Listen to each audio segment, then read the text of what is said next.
Unit 2 সমকালীন ভারতীয় চিন্তা কন্টেম্পোরারি ইন্ডিয়ান থটস। ষষ্ঠ অধ্যায় রবীন্দ্রনাথ ঠাকুরের মানবতাবাদ এবং স্বামী বিবেকানন্দের কর্মযোগ, পৃষ্ঠা 151। বিভিন্ন তার্কিক পরিভাষার অর্থ।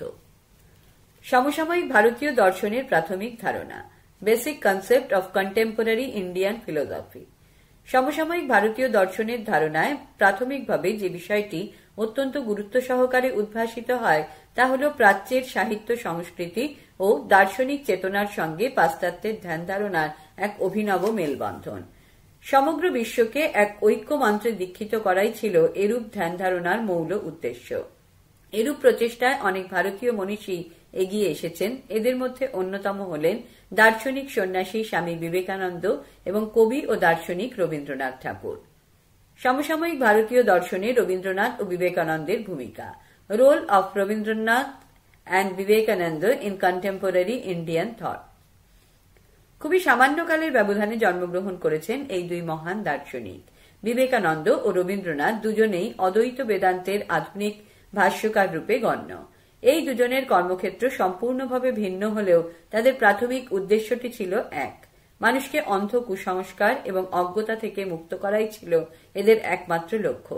দুজনেই অদ্বৈত বেদান্তের অনুসারী হলেও তারা নিজেদের মতন করেই বেদান্তের ব্যাখ্যাকে আরো সহজ ও সরলভাবে উপস্থাপিত করেছেন। দুজনেই বৈদান্তিক চিন্তাধারাকে বিশ্বের দরবারে হাজির করেছিলেন এবং গ্রহণীয় করে তুলেছিলেন। দুজনেই সমসাময়িক ভারতীয় দার্শনিকদের মধ্যে মহান দার্শনিকের মর্যাদা লাভ করেছেন। রবীন্দ্রনাথের চিন্তাধারার ক্ষেত্রে যতটুকু পরিমাণে আধ্যাত্মিকতা লক্ষ্য করা যায় তার চেয়ে অনেক বেশি পরিমাণে লক্ষ্য করা যায় আদি ভৌতিকতা। আদি ভৌতিকতা বলতে বোঝায় বস্তু জগতের বাইরের বিষয়। বিবেকানন্দ ও রবীন্দ্রনাথের দৃষ্টিতে মানুষের স্থান, place of men in the light off Vivekananda and Rabindranath. Vivekananda এবং রবীন্দ্রনাথ দুজনেই মানুষকে মানুষের মর্যাদা দিয়েছেন। সমস্ত মানুষকেই তারা ঐক্যসূত্রে আবদ্ধ করতে চেয়েছেন। দুজনেই ধর্ম বলতে মানুষের সেবাকেই বুঝিয়েছেন। তারা দুজনেই মানুষের অসীম সত্তার প্রতি অত্যন্ত গুরুত্ব আরোপ করেছেন, অর্থাৎ দুজনেই মানুষকে তাদের সসীম সত্তার গণ্ডি পেরিয়ে অসীম সত্তার দিকে নিয়ে যেতে সচেষ্ট হয়েছেন। দুজনেই মানুষকে মুক্তির পথ দেখিয়েছেন। বিবেকানন্দ বলেছেন, কোট, ভুলিও না দরিদ্র ভারতবাসী তোমার রক্ত তোমার ভাই, আনকোট। রবীন্দ্রনাথও বলেছেন, কোট, দেবতা নেই ঘরে তিনি গেছেন যেথায় করছে চাষা চাষ খাটছে 12 বাঁশ, আনকোট। রবীন্দ্রনাথ ও বিবেকানন্দ দুজনেই মানুষকে মানুষের মর্যাদা দিয়ে সবার উপরে স্থান দিয়েছেন এবং দেবতার আসনে প্রতিষ্ঠিত করেছেন। এই জীবন দেবতা নেই কোনো মন্দিরে মসজিদে অথবা গির্জায়, আছেন শুধু মানুষের অন্তরে। এভাবেই বিবেকানন্দ ও রবীন্দ্রনাথ কর্মযোগ ও মানবতাবাদের বিষয়টিকে বিশ্বের দরবারে হাজির করেছেন। বিবেকানন্দের কর্মযোগ, কর্মীয় যোগা অব বিবেকানন্দ। স্বামী বিবেকানন্দ ছিলেন বিশ্ব মানবের প্রতীক। তিনি সারা বিশ্বের মানুষের কাছেই কর্মের প্রেরণা। স্বামীজি দেশে ও দেশের বাইরে ধর্ম সম্পর্কে যেসব বক্তৃতা দেন সেই সব বক্তৃতার বাংলা অনুবাদই হল কর্মযোগ। কর্মের মধ্যে দিয়েই মানব চরিত্র তৈরি হয়। স্বামীজির মতে, কোট, কর্মের জন্য কর্ম করো, আনকোট, অর্থাৎ নিঃস্বার্থ কাজ করাই মানুষের ধর্ম হওয়া উচিত। কোন রকম ফলের আশা না করে অন্যের হিতার্থে নিজেকে নিযুক্ত করাই হল আমাদের কর্তব্য। রবীন্দ্রনাথের মানবতাবাদ, হিউম্যানিজম অফ রবীন্দ্রনাথ। রবীন্দ্রনাথ ছিলেন বিশ্ব মানবতার প্রতীক। রবীন্দ্রনাথের মানবতাবাদ আমাদের প্রভাবিত করে। তার তত্ত্ব ও বোধ আমাদেরকে সমৃদ্ধ করে তোলে। বিশ্ব প্রকৃতিই ছিল কবির কাছে মহামানবের মিলনস্থল। সেই মিলনস্থলেই মানুষের সঙ্গে মানুষের ভাব বিনিময় হয়। মানবতাবাদ বলতে বোঝায় মানুষের কল্যাণ। মানবতাবাদ প্রতিষ্ঠার জন্য রবীন্দ্রনাথ উদার নীতির উপরই গুরুত্ব দিয়েছেন। পৃষ্ঠা 152। দীর্ঘ উত্তরভিত্তিক প্রশ্নাবলী, মার্কস 6। প্রশ্ন 1, মানবতা কি? মানবতাবাদের মূল নীতি বা উদ্দেশ্য কি? উত্তর, মানবতাবাদ। মানবতাবাদের ইংরেজি প্রতিশব্দ হল হিউম্যানিজম এবং এই শব্দটি লাতিন হিউম্যানিটাস HUMANITAS শব্দ থেকে উদ্ভূত। হিউম্যানিটাস শব্দটির প্রকৃত অর্থ হল জীবনের পরিপূর্ণ বিকাশ সাধন। সুতরাং মানবতাবাদের পূর্ণ অর্থ হল মানুষের জীবনের পরিপূর্ণ বিকাশ সূচিত করা।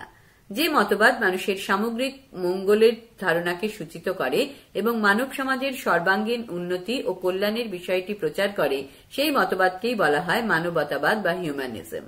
14 থেকে 17 শতকের মধ্যে ইতালিতে প্রথম যে মানব কেন্দ্রিক আদর্শের জন্ম হয় তাই মানবতাবাদ নামে পরিচিত। প্রাচীন গ্রিক ও রোমান সংস্কৃতির প্রভাবে এর প্রসার ঘটলেও ক্রমশ এই আদর্শ নিজস্বতা অর্জন করে। প্রাচীন ভারতবর্ষের আদর্শে ও মধ্যযুগে সুফি ও ভক্তিবাদী দর্শনেও মানবতাবাদের কথা বলা হয়েছে। আধুনিক ভারতের মনীষী রবীন্দ্রনাথের ভাষায় মানবতাবাদী হল মানব ধর্ম। মানবতাবাদের মূল নীতি বা উদ্দেশ্য। মানবতাবাদের মূল নীতি বা উদ্দেশ্যগুলি হল: 1. আধুনিক ধর্মরূপে মানবতাবাদ। মানব ধর্মের আকার হিসেবে মানবতাবাদের বিষয়টি বর্তমানে অত্যন্ত গুরুত্ব সহকারে আলোচিত হচ্ছে, কারণ বর্তমান ধারণা অনুযায়ী ধর্ম বলতে বোঝায় সর্বজনীন বা বিশ্বজনীন ধর্মকে, যা মানুষের সামগ্রিক কল্যাণ সূচিত করে। ধর্ম ক্রমান্বয়ে আদিম উপজাতির স্তর থেকে উত্তরণের মাধ্যমে বিশ্বজনীন ধর্মের দিকে অগ্রসর হয়েছে। আদিম অন্ধ কুসংস্কারের জাল ছিন্ন করে ধর্ম হয়ে উঠেছে বিজ্ঞান মনস্ক ও যুক্তিবাদী। এরূপ যুক্তির আলোকেই ধর্ম তার অন্ধ গলি থেকে প্রশস্ত রাজপথে এসে দাঁড়িয়েছে। এর ফলে মানুষ উপলব্ধি করতে সমর্থ হয়েছে যে ধর্ম কোনো ব্যক্তিগত বিষয় নয়, গোষ্ঠীগত সম্পত্তিও নয়, অথবা কোনো নির্দিষ্ট জাতির বিষয় রূপেও গণ্য নয়। ধর্ম হল বিশ্বজনীন বা সর্বজনীন। ধর্ম হল সমগ্র মানব সমাজের। 2. সামগ্রিক কল্যাণ সাধনে মানবতাবাদ। ধর্মের মূল নীতি হল মানব সমাজের সামগ্রিক মঙ্গল বা কল্যাণ সাধন। ধর্মের এরূপ ভাবটি ব্যক্তি মানুষকে যেমন মানুষ হিসেবে তুলে ধরে, তেমনি তার অন্তঃস্থিত মানবতাকেও প্রকাশ করে। শুধু ব্যক্তির নিজের বা গোষ্ঠীর অথবা জাতির মঙ্গলের কথা চিন্তা না করে যদি সামগ্রিকভাবে মানব সমাজের মঙ্গলের কথা চিন্তা করা হয়, তখন তাকেই বলা হয় মানবতাবাদ। এই মানবতাবাদই হল আধুনিক মানব ধর্মের মূল ভিত্তি। ধর্মের সামাজিক উত্তরণের মাধ্যমেই মানবতাবাদের ধারণাটি আজ আমাদের সামনে এসেছে। 3. অন্তর্নিহিত শক্তির পরিপূর্ণ বিকাশে মানবতাবাদ। মানবতাবাদ হল মানুষ হিসেবে মানুষের তথা মানবতার জয়গান, যা সকল মানুষকে এক সূত্রে প্রথিত করে বিশ্ব চেতনায় উদ্বুদ্ধ করে। এ হল এমনই পূর্ণতা যা ব্যক্তি মানুষকে তার সীমানার বাইরে টেনে নিয়ে গিয়ে পরম সত্তার চেতনার দ্বারে হাজির করে। এরূপ চেতনাই হল শান্তির পূর্ণ রূপ, মানুষের অন্তর্নিহিত শক্তির পরিপূর্ণ বিকাশ। 4. জীবনমুখী ধর্মমত গঠনে মানবতাবাদ। অধ্যাপক টয়েনবি উল্লেখ করেন যে ধর্ম মানুষের সামাজিক জীবনের এক শ্রেষ্ঠ উপাদান। ধর্ম ব্যর্থ হলে মানব সভ্যতাও ব্যর্থ হয়। ধর্মকে তাই গোষ্ঠীবদ্ধ না করে করতে হয় উদার ও মানবমুখী। আধুনিক কালে প্রায় প্রত্যেকটি প্রথাগত ধর্মেই একটি বৈশিষ্ট্য ফুটে উঠেছে এবং তা হল ধর্মকে উদার ও জনকল্যাণমুখী করে গড়ে তোলার প্রচেষ্টা। মানবতাবাদীদের মূল বক্তব্য হল যে ধর্মের সংকীর্ণতাপূর্ণ অন্ধগলিতে আবর্তিত হওয়ার কোনো প্রয়োজন নেই, ধর্মকে গড়ে তুলতে হবে জীবনমুখী করে। 5. ধর্মের দিশারি রূপে মানবতাবাদ। রবীন্দ্রনাথের মতে ধর্ম হবে মানবতার দিশারি, যেখানে ধ্বনিত হবে সমস্ত মানুষই এক চরম সত্তার প্রকাশ, সমস্ত মানুষই একই পিতার সন্তান। প্রত্যেকটি মানুষই তাই সমস্ত মানুষের জন্যই, পরলোক নয়, এই মানবিক ধর্ম জোর দেয় প্রকৃতি ও মানব জীবনের মধ্যেই সত্য, মঙ্গল ও সুন্দরের সন্ধানের ওপর। এই মানবতাবাদকে আজকের মানুষ প্রকৃত ধর্মরূপে স্বীকার করেছে। 6. সর্বজনীন ধর্মরূপে মানবতাবাদ। আধুনিক বিশ্বের ধর্ম হিসেবে মানবতাবাদের এক বাহ্যিক প্রকাশ লক্ষ্য করা যায়। বিশ্বের বিভিন্ন রাষ্ট্র আজ মানবতাবাদের গুরুত্বকে বোঝার চেষ্টা করেছে। এরই ফলে তারা বিভিন্ন রকম জনকল্যাণমূলক চুক্তিতে আবদ্ধ হওয়ার চেষ্টা করছে। এ বিষয়ে নিরস্ত্রীকরণ চুক্তির উল্লেখ করা যায়। বিভিন্ন রাষ্ট্রের তাই আগে মানবিক হয়ে মানবতাবাদকেই বিশ্বের একমাত্র ধর্মরূপে প্রতিষ্ঠা করা উচিত। 7. বিশ্ব শান্তি প্রতিষ্ঠায় মানবতাবাদ। আধুনিক কালে বিভিন্ন রাষ্ট্র ও রাষ্ট্রনায়কের মধ্যে মানবতাবাদের প্রকাশ লক্ষ্য করা যায়, কারণ তারা বিশ্ব শান্তি ও সংহতি প্রতিষ্ঠা করার উদ্দেশ্যে পারস্পরিকভাবে বিভিন্ন রকম চুক্তিতে আবদ্ধ হচ্ছেন। সমগ্র বিশ্বকে তারা জনকল্যাণকারী রূপে গড়ে তোলার চেষ্টা করে চলেছেন। মানবতার পরিপন্থী যা কিছু এবং যা কিছু বিশ্বের জনগণের কাছে অকল্যাণকর, তার সমস্ত কিছুকেই তারা পরিহার করে চলেছেন। এরূপ মানসিকতার উপর ভিত্তি করেই বিশাল শক্তিধর দেশগুলির মধ্যে গড়ে উঠেছে নিরস্ত্রীকরণ চুক্তির মতো গুরুত্বপূর্ণ অনেক চুক্তি। এই চুক্তিগুলির মূল লক্ষ্য হল মানবতাকে রক্ষা করা, মানুষকে মানুষ হিসেবে শ্রদ্ধা করা। বিশ্বের মানুষের কাছে তাই আজ একটাই ধর্ম গ্রহণযোগ্য হয়ে উঠেছে এবং তা হল মানব ধর্ম, যার মূল ভিত্তি হল মানবতাবাদ। প্রশ্ন 2, মানবতাবাদ সম্পর্কে রবীন্দ্রনাথের অভিমত ব্যক্ত করো। উত্তর, মানবতাবাদ সম্পর্কে রবীন্দ্রনাথের অভিমত। রবীন্দ্রনাথের কাছে মানব ধর্মের অর্থ হল মানবতাবাদ।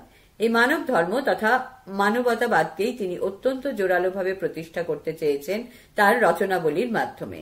এ কথাই তিনি অত্যন্ত যুক্তিনিষ্ঠভাবে প্রমাণ করতে চেয়েছেন তার মানুষের ধর্ম নামক প্রবন্ধে এবং রিলিজিয়ন অফ ম্যান নামক গ্রন্থে।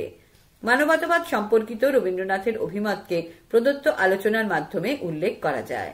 মানব ধর্ম। রবীন্দ্রনাথের মতে মানবতাই হল মানুষের ধর্ম। রবীন্দ্রনাথের আগে অনেকেই মানবতাবাদের কথা বললেও রবীন্দ্রনাথই হলেন প্রথম চিন্তানায়ক যিনি মানবতাবাদকে মানুষের প্রকৃত ধর্ম হওয়া উচিত এই অভিমত ব্যক্ত করেছেন। তার পূর্বে বৌদ্ধ, খ্রিস্ট, ইসলাম এবং হিন্দু ধর্মের গ্রন্থগুলিতেও মানবতাবাদের পরিচয় পাওয়া যায়। প্রখ্যাত দৃষ্টিবাদী কোঁতের কয় চন্দ্রবিন্দু ওকার তয়কার র দর্শনেও মানবতাবাদের পরিচয় পাওয়া যায়। মানবতাবাদের পরিচয় পাওয়া যায় কবিরের দোহাতে, গুরু নানকের বাণীতে, রজ্জাব র বর্গের জয় জয় আকার ব ও রুই দাসের গাঁথামালাতেও। পৃষ্ঠা 153। পরবর্তীকালে মানবতাবাদের ধারণাটি আরো সংহত হয় বঙ্কিমচন্দ্র, রামমোহন, মহাত্মা গান্ধী, রামকৃষ্ণ পরমহংসদেব এবং বিবেকানন্দ প্রমুখ মনীষীদের নানান বাণী ও লেখায়। কিন্তু মানবতাবাদ যে মানুষের ধর্মরূপে গড়ে উঠতে পারে তা সম্ভবত রবীন্দ্রনাথই সর্বপ্রথম যুক্তিনিষ্ঠভাবে প্রমাণ করে গেছেন। দ্বিবিধ সত্তায় মানুষ। রবীন্দ্রনাথ মানুষের মধ্যে দুটি সত্তাকে উপলব্ধি করেছেন, একটি হল তার জীব সত্তা এবং অপরটি হল তার মানব সত্তা। এই মানব সত্তাকেই তিনি পরম সত্তার পর্যায়ে উন্নীত করেছেন। এই দুটি সত্তাকেই তিনি স্পষ্টভাবে ব্যাখ্যা করেছেন তার মানুষের ধর্ম নামক প্রবন্ধে। সেখানে তিনি উল্লেখ করেছেন যে মানুষ জীব রূপে বাঁচতে চায় তার জৈবিক ও ব্যবহারিক স্বার্থ সিদ্ধির জন্যই। এই জৈবিক ও স্বার্থজড়িত কামনাই হল মানুষের জীব সত্তা। জীব সত্তার সঙ্গে তাই জড়িত হল জীব ভাব। দুর্লভ সত্তারূপে মানব সত্তা। মানুষের নিজস্ব স্বার্থজড়িত কামনাই শুধু তার পরিচয় নয়, এর বাইরেও মানুষের এক দুর্লভ সত্তা বিদ্যমান, যে কারণে মানুষের মধ্যে জন্মলাভ করে মনুষ্যত্ববোধ। মানুষ শুধু তার জীব সত্তা নিয়েই বাঁচতে চায় না, মানুষ চায় এক ব্যাপক পরিচয় নিয়ে বাঁচতে এবং তা হল নিজেকে মনুষ্যত্ববোধে দীক্ষিত করা। এই অনেক বড় পরিচয়ের আকাঙ্ক্ষায় মানুষকে তার মানব সত্তায় উদ্বুদ্ধ করে এবং যার স্ফুরণ ঘটে মানবতাবাদের মাধ্যমে। দ্বিবিধভাবে মানুষ। রবীন্দ্রনাথ আরও উল্লেখ করেন যে মানুষের জীব সত্তা ও মানব সত্তার মধ্যে দুটি ভাব আছে, জীবভাব ও বিশ্বভাব। জীবভাব ব্যক্তিজীবের মধ্যেই আবদ্ধ, কিন্তু বিশ্বভাব ব্যক্তিজীবকে তার আত্মস্বার্থের সীমা পেরিয়ে পরম সত্তার সীমানায় উত্তরণ করতে সক্ষম। মানুষের মধ্যে এই যে বিশ্বভাব তা মানব সত্তারই প্রকাশ। জীব সত্তার সমাপ্তি ঘটে মানুষের মৃত্যুতে, কিন্তু মানব সত্তার কোনো মৃত্যু নেই। এই মানব সত্তা হল চির অমলিন ও শাশ্বত। মানুষের প্রকৃত মূল্যবোধ থেকেই আসে বলে মানব সত্তা মানব সমাজের আলোক দিশারি রূপে গণ্য হয়। জীবভাবে মানুষ নিজেকে নিয়েই নিজে ব্যস্ত থাকে, কিন্তু বিশ্বভাব নিয়ে যে মানব সত্তা বিরাজমান তা অন্তরের নির্দেশ এবং আদর্শের আলোকে উদ্ভাসিত। এর ফলে ব্যক্তি মানুষ মানবতাবাদের উপহার নিয়ে বিশ্ব মানবের দরবারে হাজির হয়। অহং থেকে বিশ্ব আত্মায় উত্তরণ। রবীন্দ্রনাথ আরও বলেন যে মানুষের জীবভাব অহং এর সঙ্গে তুলনীয়, কিন্তু বিশ্বভাব আত্মার সঙ্গে তুলনীয়। অহং হল প্রদীপ স্বরূপ, কিন্তু আত্মা হল শিখা স্বরূপ। শিখা শুধু নিজেকেই প্রকাশ করে না, তা একই সঙ্গে তার বাইরের অন্যান্য অনেক কিছুকেই প্রকাশিত করে। শিখা তাই প্রদীপের ক্ষুদ্র গণ্ডির সীমাকে অতিক্রম করে প্রবেশ করে বিশ্ব নিখিলের মধ্যে। মানুষের আত্মা এভাবেই যখন বিশ্ব চেতনার দীপ শিখাকে প্রজ্বলিত করে তখন ধ্বংস হয়ে যায় তার অহং এর ক্ষুদ্র গণ্ডি। সেই আলোকেই দেখা যায় যে এই বিশ্বে ব্যক্তি মানুষের অস্তিত্ব অতি নগণ্য। বিশ্ব সত্তার উপলব্ধিতে মানবতাবাদ। ক্ষুদ্র ব্যক্তি সত্তাকে অতিক্রম করে বিশ্ব সত্তায় পৌঁছানোর চেষ্টা করা উচিত। এরূপ চেতনাই হল মানুষের প্রকৃত ধর্ম, যা মানুষকে ঐক্য মন্ত্রে দীক্ষিত করে। এভাবেই দেখা যায় যে রবীন্দ্রনাথ তার মানবতাবাদের বীজটি ব্যক্তি মানুষে প্রথিত করে তাকে ফুলে ফলে বিকশিত করে হাজির করেছেন বিশ্ব মানবতাবাদের দরবারে। এখানে দেবতা বা ঈশ্বরের কোনো ঠাঁই নেই, আছে শুধু মানুষের ঠাঁই।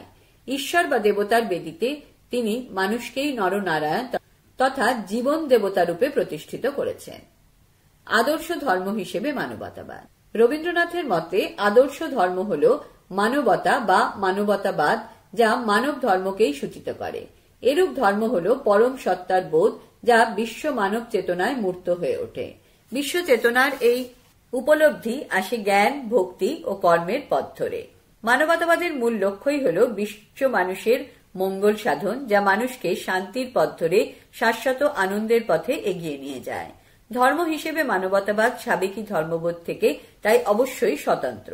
ফলত ধর্ম হিসেবে মানবতাবাদ একটি অভিনব ও অনন্য মতবাদ রূপেই গণ্য। প্রশ্ন ৩। রবীন্দ্রনাথের মানবতাবাদ দর্শনের মূল উৎসগুলি উল্লেখ করো এবং বিশ্লেষণ করো। উত্তর: রবীন্দ্রনাথের মানবতাবাদী দর্শনের মূল উৎসসমূহ। রবীন্দ্রনাথের দর্শনকে মূলত মানবতাবাদী দর্শন রূপে উল্লেখ করা হয়, কারণ রবীন্দ্রনাথ প্রদত্ত দর্শনে মানবতাবাদের বিষয়টি দারুণভাবে প্রতিফলিত হয়েছে। তার মতে এই মানবতাবাদের বিষয়টি বিভিন্ন উৎস থেকে হাজির হয়েছে। মানবতাবাদী দর্শনের মূল উৎসগুলি এখানে উল্লেখ ও ব্যাখ্যা করা হল। ১. মানবতাবাদী দর্শনের মূল উৎস হিসেবে অদ্বৈত বেদান্ত। মানবতাবাদের মূল কথাই হল জীব রূপে সকল মানুষের উপরই গুরুত্ব দেওয়া, সকল মানুষকেই ভালোবাসা। মানুষের সামগ্রিক মঙ্গল চিন্তা তাই মানবতাবাদ থেকেই নিঃসৃত। রবীন্দ্রনাথ অদ্বৈত বেদান্তের ভাবধারায় এক ও অদ্বিতীয় ব্রহ্মের প্রকাশ হিসেবে মানুষের উপরই সবিশেষ গুরুত্ব দিয়েছেন। মানুষের অস্তিত্ব ও মর্যাদা তাই তার কাছে সবার ঊর্ধ্বে। অদ্বৈত বেদান্তের মূল কথাই হল জীব ব্রহ্মস্বরূপ।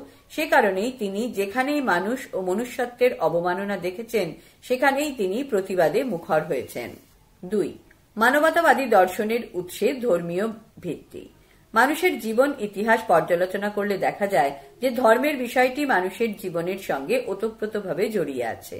এমন কোনো মনুষ্য সমাজ দেখা যায় না যেখানে ধর্মের বিষয়টি একেবারেই অনুপস্থিত। মানুষ এবং মানুষের সমাজকে জানতে গেলে তাই ধর্মের ইতিহাসটিও জানা দরকার। প্রখ্যাত পাশ্চাত্য দার্শনিক ম্যাক্স মুলারকে অনুসরণ করে বলা যায়, মানুষের প্রকৃত ইতিহাস হল ধর্মের ইতিহাস। রবীন্দ্রনাথও মানুষের জীবন থেকে ধর্মের বিষয়টিকে বাদ দিতে চাননি, তবে তিনি ধর্ম বলতে চিরাচরিত বা প্রথাগত ধর্মকে না বুঝিয়ে ধর্ম হিসেবে মানবতাবাদের বিষয়টিকেই সূচিত করেছেন। সুতরাং বলা যায় যে রবীন্দ্রনাথের মানবতাবাদী দর্শনের ক্ষেত্রে এক ধর্মীয় ভিত্তিও উপস্থিত। ৩. মানবতাবাদী দর্শনের উৎসরূপে মানুষের জীবভাব ও বিশ্বভাব। মানবতাকে মানুষের ধর্মরূপে উল্লেখ করতে গিয়ে রবীন্দ্রনাথ প্রত্যেকটি মানুষের মধ্যে দুটি সত্তার উল্লেখ করেছেন। এই দুটি সত্তার একটি হল জীবসত্তা এবং অপরটি হল মানব সত্তা। জীব সত্তা থেকে উৎসারিত হয় জীবভাব এবং মানব সত্তা থেকে উৎসারিত হয় বিশ্বভাব। স্বার্থযুক্ত মানুষের চিন্তাই হল তার জীবভাব, কিন্তু স্বার্থযুক্ত চিন্তাকে অতিক্রম করে সামগ্রিকভাবে মানুষের চিন্তার মধ্যেই ফুটে ওঠে তার বিশ্বভাব। জীবভাবকে অতিক্রম করে বিশ্বভাবের মাধ্যমেই মানুষ মানবতাবাদের পূজারী রূপে গণ্য হতে পারে। ৪. মানবতাবাদের উৎসে শ্রেষ্ঠ মানব চেতনা। রবীন্দ্রনাথের মতে মানুষই হল শ্রেষ্ঠ জীব। মানুষের চেতনাই তাই সর্বশ্রেষ্ঠ চেতনা রূপে গণ্য। এরূপ চেতনাই মানুষকে পরিপূর্ণভাবে মেলে ধরতে পারে। মানবতাবাদের অর্থই হল তাই যা মানুষের জীবনের পরিপূর্ণ বিকাশ ঘটাতে পারে। এরূপ বিকাশের ফলে মানুষ আর নিজের ক্ষুদ্র চেতনায় আবদ্ধ থাকতে পারে না। এরই ফলে ক্ষুদ্র চেতনার গণ্ডি পেরিয়ে আদর্শ মানুষ হিসেবে মানুষের জয়গান শোনা যায়। পৃষ্ঠা ১৫৪। এ হল এমনই শ্রেষ্ঠতা যা ব্যক্তি মানুষকে তার ক্ষুদ্র সীমানার বাইরে নিয়ে গিয়ে পরম সত্তার চেতনার দ্বারে হাজির করে। প্রশ্ন ৪. রবীন্দ্রনাথের মানব ধর্ম বিষয়ক বক্তব্যের কয়েকটি সিদ্ধান্ত উল্লেখ করো। HSWB CHSE model question. উত্তর: রবীন্দ্রনাথের মানব ধর্ম বিষয়ক বক্তব্যের সিদ্ধান্ত। রবীন্দ্রনাথের মতে আধুনিক যুগে মানব ধর্মের অর্থ হল মানবতাবাদ। এই মানবতাবাদের পরিপূর্ণ অর্থ হল মানুষের সামগ্রিক মঙ্গল সাধন, অর্থাৎ বলা যায় যে যা মানুষের জীবনের পরিপূর্ণ বিকাশকে সূচিত করে এবং সামগ্রিকভাবে মানুষের মঙ্গল চিন্তায় রত, তাই হল মানবতাবাদ বা হিউম্যানিজম। এরূপ ভাবনা হল মানুষ হিসেবে মানুষের জয়গান করা, যা সকল মানুষকে একই সূত্রে গঠিত করে বিশ্ব চেতনায় উদ্বুদ্ধ করে। এ হল মানুষের এমনই এক পূর্ণতার রূপ যা ব্যক্তি মানুষকে তার নিজস্ব সীমানার বাইরে টেনে নিয়ে যায় এবং পরম চেতনায় উদ্বুদ্ধ করে। এরূপ চেতনাই হল তার অন্তর্নিহিত শক্তির পরিপূর্ণ প্রকাশ। রবীন্দ্রনাথ তার রিলিজিয়ন অফ ম্যান নামক গ্রন্থে এরূপ মানবতাবোধকেই মানুষের আদর্শ ধর্মরূপে উল্লেখ করেছেন। মানবতাকে মানুষের ধর্ম হিসেবে প্রতিষ্ঠা করার ক্ষেত্রে রবীন্দ্রনাথ তার বিভিন্ন লেখামালায় অত্যন্ত জোরালোভাবে সওয়াল করেছেন। রবীন্দ্রনাথের পূর্বেও কিন্তু এই মানবতাবাদের পরিচয় পাওয়া যায় কবীরের দোহাতে, গুরু নানকের বাণীতে এবং রজ্জাব ও রুইদাসের নীতিমালাতে। রজ্জাব র বর্গীয় জয় জয় আকার ব। আবার ভারতীয় রেনেসাঁসের পথিকৃৎ রামমোহন, বিদ্যাসাগর, বঙ্কিমচন্দ্র এবং রামকৃষ্ণ ও বিবেকানন্দের বিভিন্ন বাণী ও রচনায় মানবতাবাদের পরিচয় পাওয়া যায়। আরও উল্লেখ করা যায় যে 14 থেকে 17 শতকের মধ্যে ইউরোপে, বিশেষ করে ইতালিতে যে মানবকেন্দ্রিক আদর্শের জন্ম হয় তাও মানবতাবাদ রূপেই পরিচিত। কিন্তু এতৎসত্ত্বেও বলা যায় যে মানবতাবাদ যে মানব ধর্মরূপে গণ্য তার সর্বপ্রথম রবীন্দ্রনাথই যুক্তিসিদ্ধভাবে প্রমাণ করেছেন তার বিভিন্ন লেখামালায়। এর ফলে তিনি নিম্নের সিদ্ধান্তগুলিতে উপনীত হতে পেরেছেন। আধুনিক মানব ধর্মরূপে মানবতাবাদ। রবীন্দ্রনাথের মতে মানবতাই হল প্রকৃত মানব ধর্ম।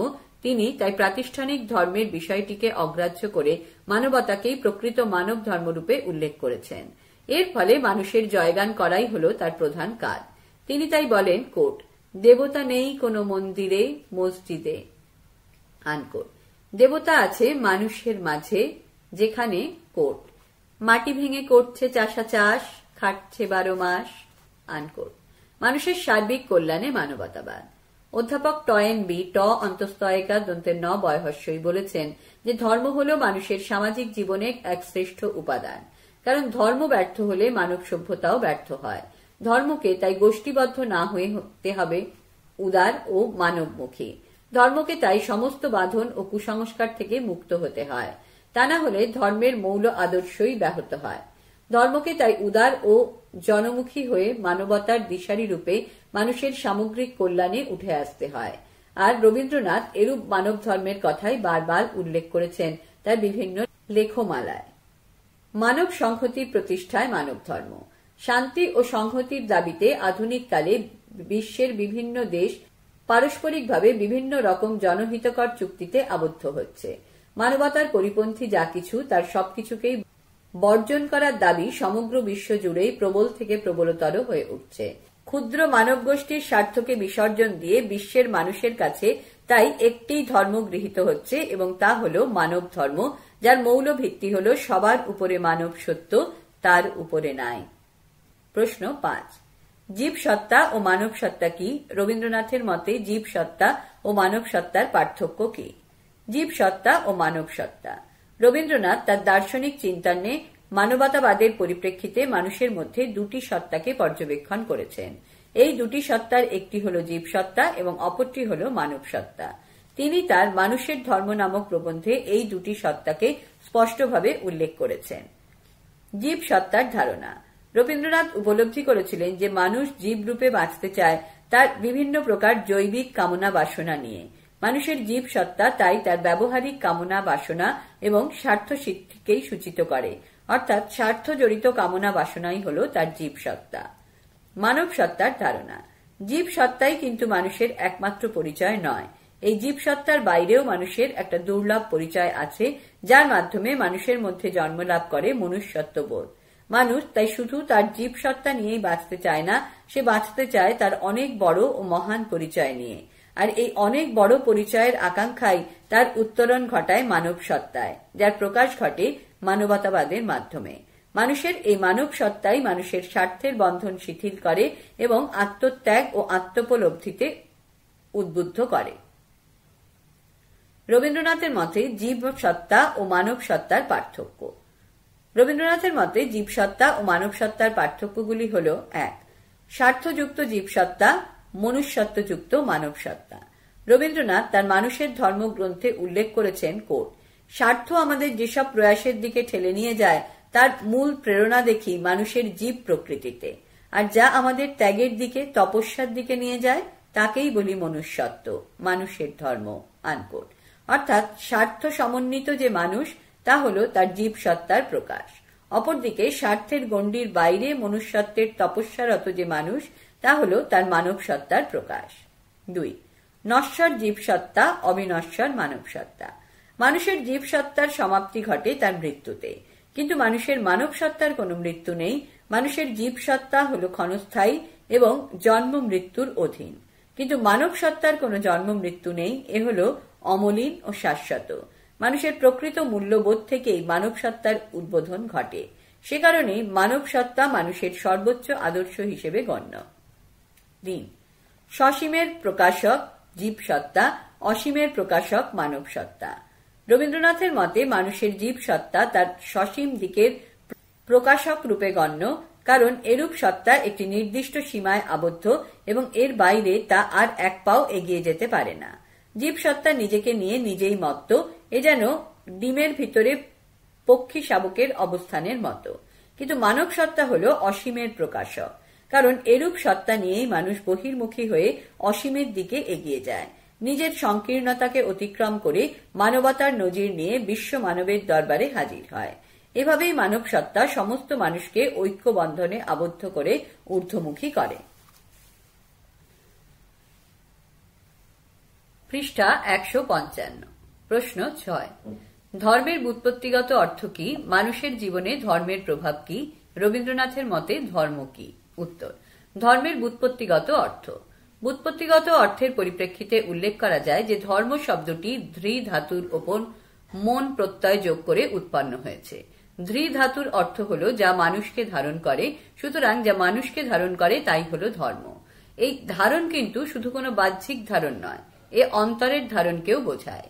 অর্থাৎ মানুষের বাহ্য রূপ ও আন্তররূপ, এই দুয়ের পরিপূর্ণ সামঞ্জস্যতার মধ্যে দিয়ে যা মানুষের জীবনকে ধরে রাখে এবং মানব সত্তাকে নির্দেশ করে, তাকেই বলা হয় ধর্ম। মানুষের জীবনে ধর্মের প্রভাব। মানুষের জীবন ইতিহাস পর্যালোচনা করলে দেখা যায় যে মানুষের জীবনে ধর্মের ব্যাপারটি ওতপ্রোতভাবে জড়িত, কারণ এমন কোনো মানব গোষ্ঠী আজ পর্যন্ত দেখা যায়নি যেখানে ধর্মের কোনো ভূমিকাই নেই। মানুষের জীবনের ধর্ম তাই এক অত্যন্ত গুরুত্বপূর্ণ বিষয় রূপেই গণ্য হয়। সৃষ্টির আদি যুগ থেকে আজ পর্যন্ত যত মানব গোষ্ঠীরই উত্থান পতন হোক না কেন, সমাজের যতই পরিবর্তন হোক না কেন, একথা যথার্থ যে প্রত্যেকটি সমাজে প্রত্যেকটি মানুষের মনে ধর্মের একটা প্রভাব আছে। ধর্ম তাই ভালো ও খারাপ দুদিক দিয়েই মানুষকে বেঁধে রেখেছে, যাকে অতিক্রম করা মানুষের পক্ষে অত্যন্ত কষ্টকর। অবশ্য একথা সত্য যে বিভিন্ন সমাজে ধর্মের অর্থ ও প্রকৃতি কখনোই এক নয়। বিভিন্ন সমাজে তাই ধর্মের ভিন্ন ভিন্ন রূপ লক্ষ্য করা যায়। সে কারণে মনুষ্য জাতি সম্পর্কে জানতে গেলে তার ধর্মের দিকটিকেও জানতে হয়। ম্যাক্স মুলার MAXMULLER কে অনুসরণ করে তাই বলা যায় যে মানুষের প্রকৃত ইতিহাস হল ধর্মের ইতিহাস। রবীন্দ্রনাথের মতে ধর্ম। রবীন্দ্রনাথের মতে ধর্ম কি তা সংক্ষেপে আলোচনা করা হল। 1. পূর্ণতা প্রদানই ধর্মের প্রকৃত অর্থ। ধর্ম সর্বোচ্চ শুদ্ধ নৈতিক সত্তার প্রতি অনুরাগকে সূচিত করে। ধর্মের তাৎপর্য তাই অত্যন্ত ব্যাপক। ধর্ম কোনো দেশে, কালে এবং সমাজে আবদ্ধ থাকতে পারে না। ধর্ম মানবীয় সত্তা হিসেবে মানুষকে পূর্ণতা প্রদান করে। রবীন্দ্রনাথ, বিবেকানন্দ প্রমুখ মনীষীগণ তাই ধর্ম বলতে মানব ধর্মকেই বুঝিয়েছেন। 2. মানবতাবাদী একমাত্র ধর্ম। রবীন্দ্রনাথের কাছে মানব ধর্মের অর্থ হল মানবতাবাদ। রবীন্দ্রনাথই হলেন প্রথম চিন্তানায়ক যিনি মানবতাবাদকে মানুষের প্রকৃত ধর্ম হওয়া উচিত বলে অভিমত ব্যক্ত করেছেন। তার আগে অনেকেই মানবতাবাদের কথা বললেও মানবতা যে সব মানুষেরই একমাত্র ধর্ম হওয়া উচিত তা বোধহয় রবীন্দ্রনাথের আগে কেউই বলেননি। ধর্ম বলতে রবীন্দ্রনাথ তাই মানবতাকেই সূচিত করেছেন। তিনি তার মানুষ ধর্ম প্রবন্ধে এবং রিলিজিয়ন অফ ম্যান গ্রন্থে অত্যন্ত যুক্তিনিষ্ঠভাবে মানবতাকে মানুষের ধর্ম হিসেবে উল্লেখ করেছেন। 3. আত্মোপলব্ধির সহায়ক রূপে ধর্ম। ধর্মই মানুষকে মানব সত্তার সর্বোচ্চ শিখরে প্রতিষ্ঠা করে এবং আত্মত্যাগ ও আত্মোপলব্ধিতে সাহায্য করে।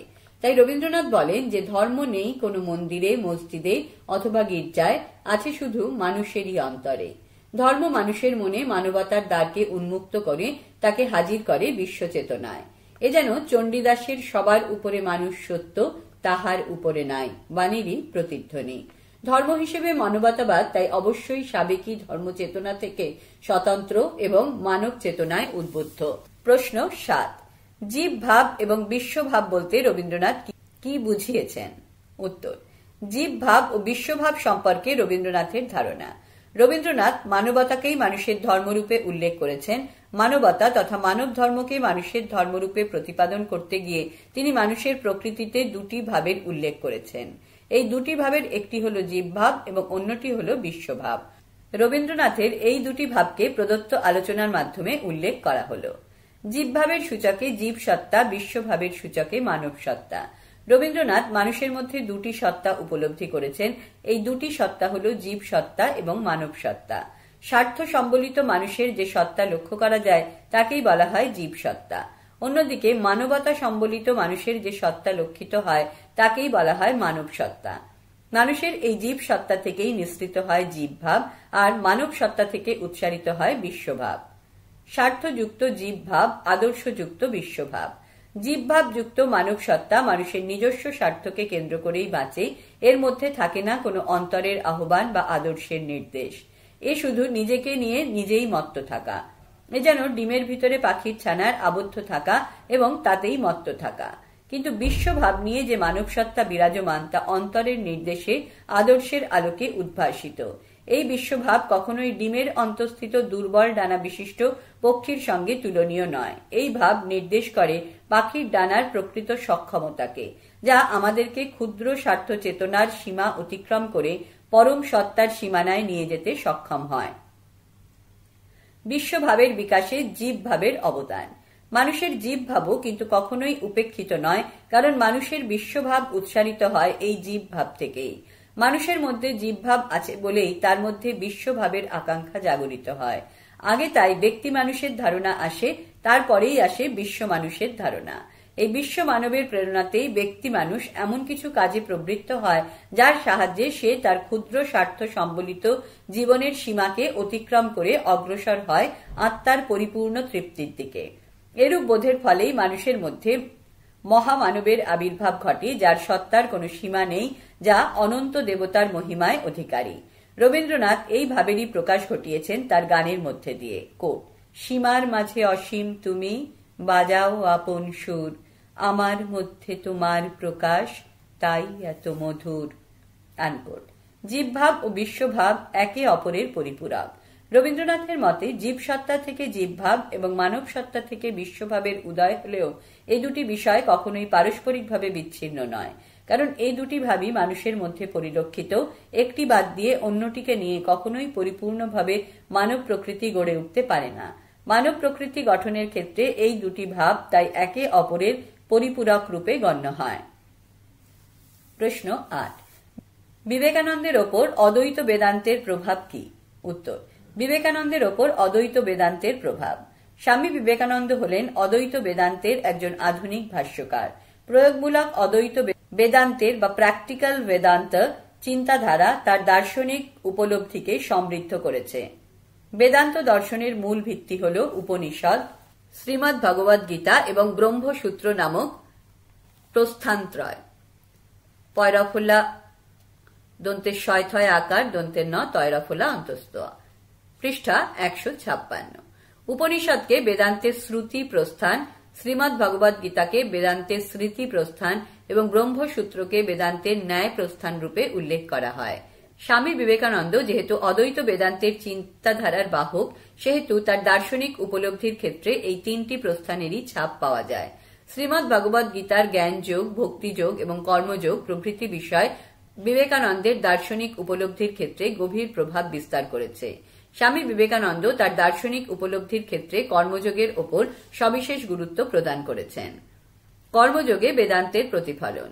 গীতায় কর্মযোগের অর্থটিকে কর্মের কৌশল রূপেই উল্লেখ করা হয়েছে। কর্ম বলতে কর্ম করাকে এবং যোগ বলতে কিভাবে কর্ম করা উচিত সেই বিষয়ে নির্দেশ করা হয়েছে। আরো সহজ করে বলা যায় যে কর্মের কৌশল তথা কর্ম নৈপুণ্যকেই বলা হয়েছে কর্মযোগ। অর্থাৎ কর্মের মাধ্যমে লাভ, ক্ষতি, জয়, পরাজয় সমস্ত কিছুকেই সমান জ্ঞান করে কর্মের অনুষ্ঠান বা সম্পাদন করাকেই বলা হয় কর্মযোগ। এরূপ কর্মযোগের ওপরই বিবেকানন্দের দার্শনিক চিন্তন প্রতিফলিত হয়েছে, আর তার এই দার্শনিক চিন্তনকে সমৃদ্ধ করেছে অদ্বৈত বেদান্তের চিন্তাধারা। বেদান্তের অনুগামী হয়ে স্বামী বিবেকানন্দ কর্মযোগের এরূপ অর্থটিকেই গ্রহণ করেছেন। কর্মযোগ আত্মজ্ঞানের প্রতিফলন। বিবেকানন্দ উল্লেখ করেছেন যে মানুষের জীবন মাত্রেই কর্ম দ্বারা নিয়ন্ত্রিত। মনুষ্যকৃত কর্মে ভালো মন্দ পাপ পুণ্য এই সমস্ত দিকই আছে। সুতরাং কর্মের দ্বারা নিয়ন্ত্রিত মানুষের জীবন কখনোই কর্মকে এড়িয়ে চলতে পারে না। কর্মের জন্যই কর্মফলের বিষয়টি উঠে আসে। সে কারণেই মানুষের কর্মে সহযোগীর ভূমিকা গ্রহণ করে জন্মান্তরবাদ। কর্মফল এক জন্মে সম্ভব না হলেও তা পরজন্মে সম্ভব হয়। এর ফলে মানুষ আত্মজ্ঞানে উদ্দীপ্ত হয়। আত্মজ্ঞানে মানুষ উপলব্ধি করে যে আত্মা চিরন্তন, অমর ও জন্ম মৃত্যু রহিত। জন্ম হল আত্মার শরীর ধারণ আর মৃত্যু হল আত্মার শরীর মুক্তি। আমাদের সমস্ত প্রকার কর্মের উৎসই হল শরীর, আর কর্মই হল শরীরের মন্ত্র। আধ্যাত্মিক শিক্ষার উৎসে কর্মযোগ। বিবেকানন্দ তার কর্মযোগে বলেছেন যে মানুষের জীবনের কর্মই হল আধ্যাত্মিক শিক্ষার পাঠশালা। যদি কেবল সাংসারিক লাভের জন্য কর্ম করা হয় তাহলে তা আত্মার বন্ধনকেই বাড়িয়ে তোলে, কিন্তু যদি আত্মজ্ঞানের জন্য কর্ম করা হয় তাহলে তা অদ্বৈত বেদান্তের মূল ভাবকেই জাগরিত করে। অদ্বৈত বেদান্তের মূল ভাবই হল অহং ব্রহ্মাস্মি, অর্থাৎ আমি হলাম ব্রহ্ম। এখানে বিবেকানন্দের কর্মযোগের ক্ষেত্রে বেদান্তের মূল ভাব ও উদ্দেশ্যটি নিহিত। কর্মযোগের নিষ্কাম কর্মে বেদান্তের আদর্শগত প্রতিফলন। বিবেকানন্দের মতে স্বার্থযুক্ত কর্ম হল কৃতদাস সুলভ কর্ম, কিন্তু নিঃস্বার্থ কর্ম বা নিষ্কাম কর্মই হল প্রকৃত ও আদর্শগত কর্ম।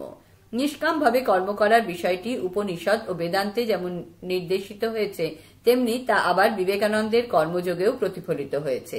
নিষ্কামভাবে কর্ম করার কথাই বলা হয়েছে কর্মযোগে, যা মানুষকে অনাসক্ত করে ব্রহ্মের অভিমুখী করে তোলে। প্রশ্ন 9, মানুষের সীমাবদ্ধতার দিক অথবা সসীম সত্তার দিক কি? উত্তর, মানুষের সীমাবদ্ধতার দিক তথা সসীম সত্তার দিক।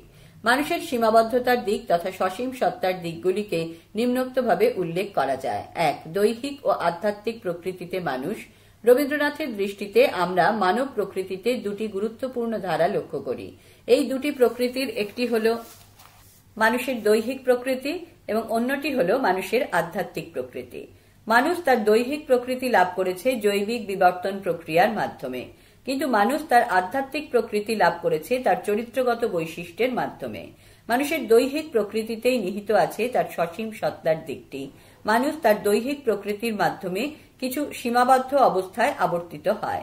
মানুষের এই সীমাবদ্ধ অবস্থায় তার সীমাবদ্ধতার দিকটিকে তথা সসীম সত্তার দিকটিকে প্রকাশ করে। 2. স্বার্থ সম্বলিত মানব সত্তাই সসীম সত্তা। মানব হল মূলত প্রাণী জগতের অংশীদার, অর্থাৎ মানুষ প্রথমে একটি জীব বা প্রাণী হিসেবেই গণ্য হয়। এই জীব বা প্রাণী হিসেবে বেঁচে থাকার জন্য তাকে অহরহ বিভিন্ন বিষয়ে সংগ্রাম করতে হয়। সংগ্রামরত দৈনন্দিন জীবনযাত্রার প্রেক্ষাপটে মানুষ তখন তার স্বার্থ সম্বলিত ক্রিয়াকলাপের মধ্যেই আবদ্ধ হয়ে পড়ে। এই স্বার্থের গণ্ডির বাইরে মানুষ তাই আর এক পাও এগিয়ে যেতে পারে না। স্বার্থের সীমানায় আবদ্ধ হয়ে পড়াই হল মানুষের সসীম সত্তার দিক। এরূপ সত্তার পরিপ্রেক্ষিতে মানুষ অন্যান্য পশুর মতোই আচরণ করে।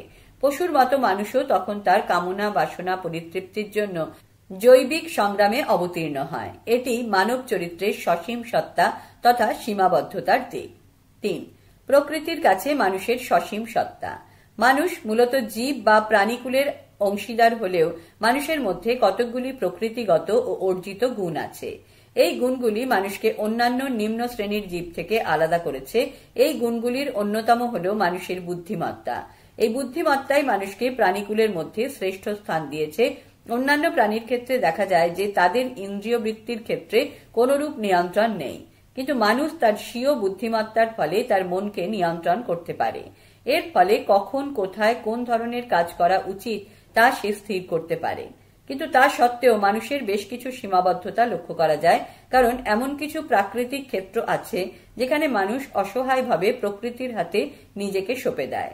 আপন বুদ্ধিমত্তা প্রয়োগ করেও মানুষ কখনোই এরকম প্রাকৃতিক ঘেরাটোপের মধ্যে থেকে বেরিয়ে আসতে পারে না। 4. সীমার মধ্যেও অসীমের প্রকাশ। মানুষের এরূপ সীমাবদ্ধতা তথা সসীমতার মধ্যেই তার আধ্যাত্মিক দিকটির সম্ভাবনা ফুটে ওঠে।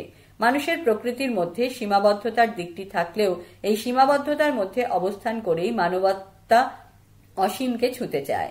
এই আধ্যাত্মিক চেতনা ও আকাঙ্ক্ষা তাকে সসীমতার বৃত্তের বাইরে টেনে নিয়ে যায়। মানুষের এরূপ আধ্যাত্মিক চেতনার ফলেই মানুষের মন অহংভাব ত্যাগ করতে সমর্থ হয় এবং অসীমের দিকে যাত্রা করে। প্রশ্ন 10। মানব প্রকৃতির অসীম সত্তার দিকটি কি? উত্তর। মানব প্রকৃতির অসীম সত্তার দিক। রবীন্দ্রনাথের মতে মানব প্রকৃতির অসীম সত্তার দিকটিকে নিম্নোক্তভাবে উল্লেখ করা যায়। 1. সসীমতার মধ্যেই অসীমতার অবস্থান। রবীন্দ্রনাথ তার মানুষের ধর্ম নামক প্রবন্ধে উল্লেখ করেছেন যে মানব প্রকৃতিতে যেমন তার সসীম সত্তার দিকটি পরিলক্ষিত হয়, তেমনি তার অসীম সত্তার দিকটিও প্রতিফলিত হয়। মানুষ তার বুদ্ধিমত্তা, বিবেক, আবেগ, অনুরাগ, আকর্ষণ এবং আত্মোপলব্ধির মাধ্যমে অহরহ চেষ্টা করে চলেছে আপন সসীমতার বৃত্তের বাইরে যেতে। মানুষ প্রাথমিক পর্যায়ে নিজেকে নিয়ে নিজেই মত্ত থাকলেও এতে কিন্তু মানুষ কখনোই শেষ পর্যন্ত সন্তোষ লাভ করতে পারে না। পৃষ্ঠা 157। মানুষ চায় তার নিজের মত্ততার বাইরে বেরিয়ে এসে অসীমের স্বাদ পেতে। এর জন্য মানুষ সক্রিয়ভাবে সচেষ্ট থাকে। কোনো বাধাই মানুষের এই ইচ্ছাকে দমিয়ে রাখতে পারে না। তাই সে জানার আকুতি নিয়ে অজানাকে জানতে চায়, অচেনাকে চিনতে চায়। আর যা কিছুই অজানা, অচেনা বা অতীন্দ্রিয় তা কখনোই মানুষের সীমাবদ্ধতার অন্তর্ভুক্ত নয়। তা হল তার সীমাবদ্ধতার বাইরে অসীমতার প্রকাশক। এই অসীম সত্তাকেই মানুষ উপলব্ধি করার চেষ্টা করে চলেছে অহরহ। 2. অহংভাবের বিনাশক রূপে অসীম সত্তা। অসীমের প্রতি মানুষের আকর্ষণ তার অহংভাবকে ধ্বংস করে। সে অনুভব করতে পারে যে দেহ সর্বস্ব প্রকৃতি কিন্তু মানুষের সবকিছু নয়। দৈহিক প্রকৃতির বাইরেও তার আরও একটি সুমহান পরিচয় আছে। এই গুণের সাহায্যে মানুষের মধ্যেকার আধ্যাত্মিক দিকটিকে উন্মোচিত করা যায়। এই দিকটি ছাড়া মানুষ আসলে শুধুই দেহ সর্বস্ব জীব, যা তার জৈবিক চাহিদাকে পূরণ করে মাত্র। এই জৈবিকতা বা পাশবিকতা ও সসীম সত্তার বাইরেও যে কিছু পাওয়ার আছে, এরূপ উপলব্ধি যখন মানুষের হয় তখন সে এক পা করে অসীম সত্তার দিকেই এগিয়ে যায়। 3. বিশ্ব চেতনার দীপশিখায় অসীম সত্তা। মানব প্রকৃতির অসীমতার দিকটি প্রদীপের শিখার সঙ্গেই তুলনীয়। কারণ শিখা শুধু নিজেকেই প্রকাশ করে না, তা তার বৃত্তের বাইরে অপরাপর বস্তুগুলিকেও প্রকাশ করে। মানুষের চেতনা যখন নিজেকে ছাপিয়ে তার বাইরে যাত্রা করে তখন তার মনে প্রজ্বলিত হয় বিশ্ব চেতনার দীপশিখা। এরূপ চেতনার দীপশিখায় মানুষের অহংবোধ পুড়ে ছাই হয়ে যায়। এভাবেই মানুষ নিজেকে জানতে পারে, অসীম বিশ্বকে চিনতে পারে। এভাবেই সামগ্রিকভাবে মানবাত্মাকে সে বুঝতে পারে। মানুষ তখন যথার্থ মানুষ হয়ে উঠতে পারে। এরূপ ক্ষেত্রে মানুষ মানবতার পূজারী হয়ে ওঠে। এভাবেই সে সোহম দন্তেশ্বয়কার হ ম বাণী বহন করে সকল মানুষকে ঐক্যমন্ত্রে দীক্ষিত করতে পারে। এরূপ বৃহত্তর চেতনায় উদ্বুদ্ধ হওয়াই মানুষের প্রকৃত ধর্ম। 4. অমরত্বের সন্ধানে অসীম সত্তা। মানুষের মধ্যে এই অসীম সত্তার উপস্থিতির জন্যই মানুষ তার জীবন দেবতাকে খুঁজে নিয়ে মুক্তি পেতে চায়। এভাবেই মানুষ অমরতার জন্য ব্যাকুল হয়ে ওঠে। মানুষ জানে যে জন্মিলে মরিতে হবে, তবুও সে অনুভব করে যে মৃত্যুই জীবনের শেষ লক্ষ্য নয়। বৃহত্তর জীবনের সন্ধান পাওয়াই জীবনের চরম লক্ষ্য। মানুষের এই অসীমের চেতনাই তাকে অমরত্বের দিকে এগিয়ে নিয়ে যায়। 5. সৃজনশীলতা ও স্বাধীনতার সূচনায় অসীম সত্তা। রবীন্দ্রনাথের মতে অসীমের প্রতি মানুষের আকাঙ্ক্ষা তাকে সৃজনশীল করে তুলেছে। এরূপ সৃজনশীলতার ক্ষেত্রে মানুষের স্বাধীনতার ওপরও সবিশেষ গুরুত্ব আরোপ করা হয়েছে। কারণ মানুষ শুধু তার নিজের স্বাধীন চেতনাতেই এই বিষয়টিকে উপলব্ধি করতে সমর্থ হয়। এ কোনো বহির্জগতের নির্দেশ নয়, এ হলো অন্তরের উপলব্ধি থেকে উদ্ভূত এক নির্দেশ। এর ফলে মানুষ আনন্দের অনুভূতি লাভ করে এবং সে নিজেকে নিচের স্তর থেকে ওপরে নিয়ে যেতে চায়। প্রশ্ন 11. স্বামী বিবেকানন্দের আধ্যাত্মিক দৃষ্টিভঙ্গি কি? উত্তর। স্বামী বিবেকানন্দের আধ্যাত্মিক দৃষ্টিভঙ্গি। বীর সন্ন্যাসী স্বামী বিবেকানন্দের চিন্তাধারায় বেদ উপনিষদের প্রভাব ছিল অত্যন্ত গভীর। সুতরাং তার চিন্তাধারায় যে আধ্যাত্মিকতার প্রভাব থাকবে তাতে আশ্চর্যের কিছুই নেই। তিনি ছিলেন একাধারে জ্ঞানযোগী, কর্মযোগী, ধ্যানযোগী এবং ভক্তিযোগী। এজন্য তার চিন্তাধারায় জ্ঞান, কর্ম, ধ্যান এবং ভক্তি এই 4টি বিষয়েরই সমন্বয় ঘটেছে। এক ও অদ্বিতীয় ব্রহ্মের সঙ্গে একাত্মতা। স্বামী বিবেকানন্দ যে বেদান্তের ভাবধারায় প্রভাবিত তাতে কোনো সন্দেহ নেই। সে কারণেই বলা যায় যে বেদান্তের আলোকে বিবেকানন্দের আধ্যাত্মিক চিন্তাধারা প্রতিফলিত। স্বামী বিবেকানন্দ বেদান্তের অদ্বৈতবাদের ওপর নতুন করে আলোকপাত করেছেন। বেদান্তের ধ্যান ধারণাকে কিভাবে আমাদের ব্যবহারিক জীবনে প্রয়োগ করতে হয় তার শিক্ষা তিনি আমাদের দিয়েছেন। তিনি মনে করলেন যে বেদান্তের দ্বৈতবাদ, অদ্বৈতবাদ এবং বিশিষ্টাদ্বৈতবাদ প্রভৃতি হল আধ্যাত্মিক সাধনার তিনটি স্তর।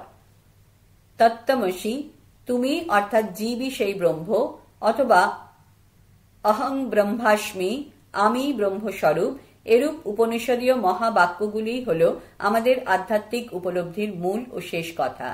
সুতরাং আমরা সাধনার যে পথেই এগিয়ে যাই না কেন, এক ও অদ্বিতীয় ব্রহ্মের সঙ্গে একাত্মতাই হল আমাদের আধ্যাত্মিক উপলব্ধির শেষ কথা। নির্ভীক ও শ্রদ্ধাভাবের জাগরণ। বিবেকানন্দের আধ্যাত্মিক চিন্তাধারা গঠিত হয়েছে ক্রিয়দংশ শ্রীমদ্ ভগবদ্ গীতার প্রভাবে। শ্রীমদ্ ভগবদ্ গীতায় ভগবান শ্রীকৃষ্ণ তৃতীয় পাণ্ডব অর্জুনকে আধ্যাত্মিক উপদেশের মাধ্যমে আত্মার অমরত্বের কথা স্মরণ করিয়ে দিয়েছেন। আত্মার অমরত্বের কথা বলে তিনি অর্জুনকে ক্লৈব্য তথা ক্লীবতা পরিত্যাগ করে নির্ভীক বা ভয় শূন্য হওয়ার কথা বলেছেন। গীতার এরূপ উপদেশ স্বামী বিবেকানন্দের আধ্যাত্মিক চেতনাকে সুদৃঢ় করেছে। আবার কঠোপনিষদের শ্রদ্ধাবান ও বীর্যবান নচিকেতার চরিত্রই স্বামী বিবেকানন্দকে বিশেষভাবে আকৃষ্ট করেছিল। কঠোপনিষদ অনুযায়ী পিতার যজ্ঞকালে বালক নচিকেতার শ্রদ্ধার উদ্রেক হয়েছিল। স্বামীজির মতে এই শ্রদ্ধা কথাটি বিশেষভাবে তাৎপর্যপূর্ণ, কারণ এখানে শ্রদ্ধা বলতে বোঝানো হয়েছে সংকল্প সাধনে দৃঢ় ও অবিচল নিষ্ঠা, যা মানুষকে প্রলোভন জয় করতে শিক্ষা দেয়। এরূপ শিক্ষা আত্মার দৃঢ়তাকেই সূচিত করে, যার দ্বারা মানুষ তার আধ্যাত্মিক উপলব্ধিগত সত্য থেকে কখনোই বিচ্যুত হয় না। প্রেয় অপেক্ষা শ্রেয়কেই অধিক গুরুত্ব দেন। উপনিষদীয় চিন্তাধারার প্রভাবেও স্বামী বিবেকানন্দের আধ্যাত্মিক দৃষ্টিভঙ্গি প্রতিফলিত। উপনিষদে উল্লেখ করা হয়েছে যে আত্মার দৃঢ়তা ও আধ্যাত্মিক দৃষ্টিভঙ্গি নিয়েই বালক নচিকেতা যমরাজের কাছে পরলোকের রহস্য জানতে চেয়েছিলেন। যমরাজ তাকে নানাভাবে প্রলুব্ধ করলেও নচিকেতা প্রেয়র পরিবর্তে শ্রেয়কেই কামনা করেছেন, কারণ কাম্য বস্তু হিসেবে প্রেয় যেখানে ঐচ্ছিক সুখকে সূচিত করে, শ্রেয় সেখানে পারমার্থিক সুখকেই নির্দেশ করে। ঐচ্ছিক ওই হয় হস্যইক সুখ তথা প্রেয় হল ক্ষণস্থায়ী, কিন্তু পারমার্থিক সুখ তথা শ্রেয় হল চিরস্থায়ী। যমরাজ নচিকেতার আধ্যাত্মিক অনুসন্ধিৎসার প্রশংসা করে তাকে আত্মতত্ত্ব লাভের উপায় বিবৃত করেছেন। নচিকেতাকে উপদেশ দিয়ে যমরাজ বলেছেন, উত্থিত হও, মোহ নিদ্রা ত্যাগ করেই জাগ্রত হও, শ্রেষ্ঠ আচার্যগণের নিকট গমন করে আত্মতত্ত্ব জ্ঞাত হও। ব্র্যাকেটে উত্তিষ্ঠিত জাগ্রত প্রাপ্য বরানো নির্বোধত। স্বামী বিবেকানন্দ তাই প্রেয়র বদলে শ্রেয়তেই গুরুত্বারোপ করেছেন। আত্ম বা বাহ্য জ্ঞানী মানুষের একমাত্র কাম্য। অদ্বৈত বেদান্তের দৃষ্টিভঙ্গি দ্বারা বিবেকানন্দের আধ্যাত্মিক দৃষ্টিভঙ্গিও প্রভাবিত। স্বামী বিবেকানন্দ এই উপনিষদ বাণীর প্রতিধ্বনি করে বলেছেন যে শ্রদ্ধা, বিশ্বাস, নির্ভীকতা এবং মোক্ষই হল সাধকের চরম ও পরম কাম্য, অর্থাৎ আত্মজ্ঞানী আধ্যাত্ম জীবনের চরম ও পরম কাম্য। এরূপ আধ্যাত্মিক চেতনা লাভ করলে মানুষের আর কিছু চাওয়ার থাকতে পারে না। স্বামী বিবেকানন্দের এই আধ্যাত্মিক দৃষ্টিভঙ্গি সারা পৃথিবীর মানুষকে আকৃষ্ট করেছে।